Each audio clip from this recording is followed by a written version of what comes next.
अध्याय 8 मतिमंद विप्रपुत्रावर कृपा. श्री गणेशाय नमः.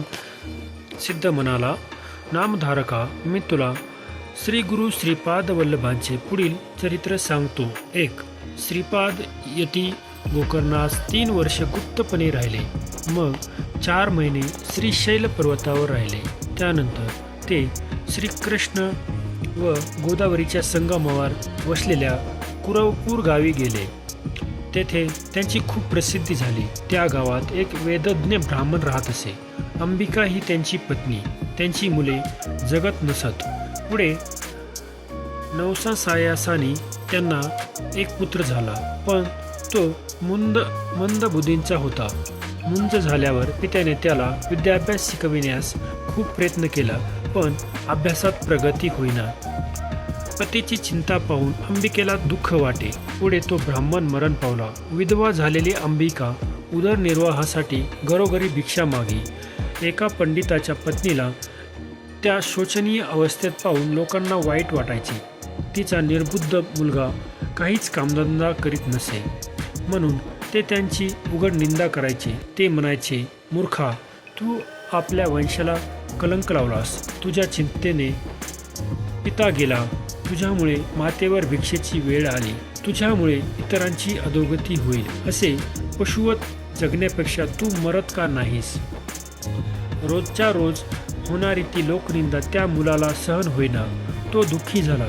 त्याने आपल्या मातेला प्राणत्यागाचा विचार बोलून दाखवला. तिलाही जगणे असह्य झाले होते. मग दोघांनी आत्महत्या करण्याचे ठरविले. ते दोघे नदीवर गेले. तेथे श्रीपाद यती स्नान करीत होते. मरणापूर्वी त्या पुरुषाचे दर्शन घ्यावे म्हणून ती दोघे त्याच्यापाशी गेली आणि त्यांना वंदन करून म्हणाली, स्वामी, आम्ही जलसमाधी घेण्यासाठी येथे आलो आहोत. आम्हाला सद्गती मिळेल असा आशीर्वाद द्या. श्रीपादांनी अंबिकेला देहत्यागाचे कारण विचारले. तिने त्यांना सांगितले, स्वामी, माझा पुत्र ज्ञानी, विद्वान, दीर्घायुषी, वंदनीय व कीर्तिवान असावा अशी माझी इच्छा होती. ती इच्छा पुढील 6 जन्मात तरी पूर्ण व्हावी एवढी कृपा करा. अंबिकेची व्यथा ऐकून श्री गुरु कळवळले. ते तिला म्हणाले, बाई, प्रत्येक शनिवारी प्रदोष समयी शंकराची भावभक्तीने पूजा कर. या व्रतरूपी शिवाराधनेने तुझे कल्याण होईल. त्यांनी तिला व्रतकथा सांगितली. उज्जयिनीचा राजा चंद्रसेन याचा जिवलग मित्र मणिभद्र हा परम शिवभक्त होता. शंकराने त्याला प्रसाद म्हणून एक तेजस्वी मणी दिला होता. त्याचा दिव्य प्रकाश पडताच लोखंडाचेच नव्हे तर पाषाणाचेही सुवर्ण होत असे.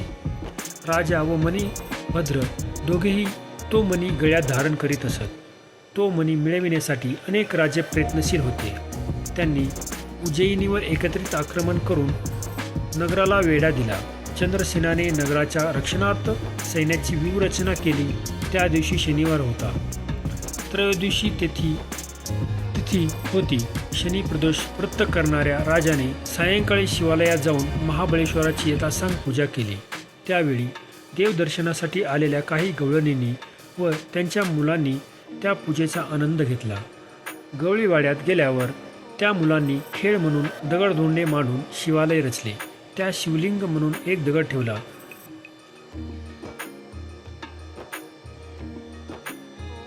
पत्री व फुलांनी त्यांची पूजा केली.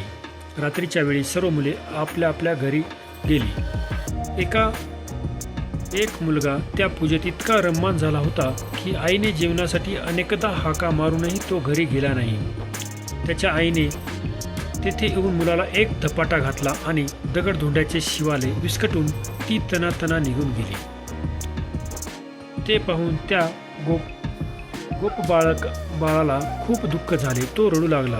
आता प्राण त्यागच करायचा असा निश्चय करून तो घरी गेलाच नाही. तेथे लिंग मांडलेल्या दगडाकडे पाहत शिवनाम घेऊ लागला. त्याची भक्ती पाहून प्रसन्न झालेल्या शंकराने तेथे एक रत्नखचित शिवालय उत्पन्न केले. त्यात दिव्य शिवलिंग होते. शंकराने बाळाला दर्शन दिले. त्याने शिवाला माझ्या मातेवर रागावू नकोस अशी विनंती केली. शंकर म्हणाला, बाळा, तुझ्या मातेने प्रदोष समयी माझी पूजा पाहिली आहे. पुढे तिच्या उदरी भगवान विष्णू अवतार घेतील, तुझे सर्व मनोरथ पुरतील.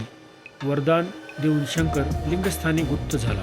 महादेवानं निर्माण केलेल्या त्या शिवमंदिराची दिव्य प्रभा पाहून लोकांना सूर्योदय झाला असेच वाटले. त्यांनी खूप गर्दी केली. चंद्रसेनही तेथे आला. त्याने गोपबाळाच्या भक्तीचे खूप कौतुक केले. हे वृत्त समजताच शत्रुराजांची मने पालटली. त्यांनी चंद्रसेनाशी सख्य केले. ते अद्वितीय शिवालय पाहून त्या सर्व राजांना अपार धन्यता वाटली. गोपबाळाने आपल्या मातेला तिच्या पोटी नारायणाचा अवतार होणार असल्याचे सांगताच ती आनंदाने रडू लागली. श्री गुरु श्रीपादांनी अंबिकेला शनिवारी प्रदोषकाळी शिवपूजन केल्याने काय सद्भाग्य प्राप्त होते ते पटवून दिले. तिच्या पुत्राच्या मस्तकी आपला वरदहस्त ठेवला. त्यामुळे तो महाविद्वान झाला. त्याचे पांडित्य पाहून ब्रह्मवृंदांनी आश्चर्य व्यक्त केले. त्यांची सर्वत्र मोठी कीर्ती झाली. श्रीपादांनी अंबिकेची इच्छा याच जन्मात पूर्ण केली. त्यानंतर अंबिका श्रीपादांनाच शिवस्वरूप मानून नित्य प्रदोषकाळी त्यांचीच पूजा करू लागली. तिच्या पुत्राचा विवाह झाला. त्याला पुत्र पौत्रादी सर्व सौख्य लाभले. श्री गुरुकृपेने त्यांचे कल्याण झाले.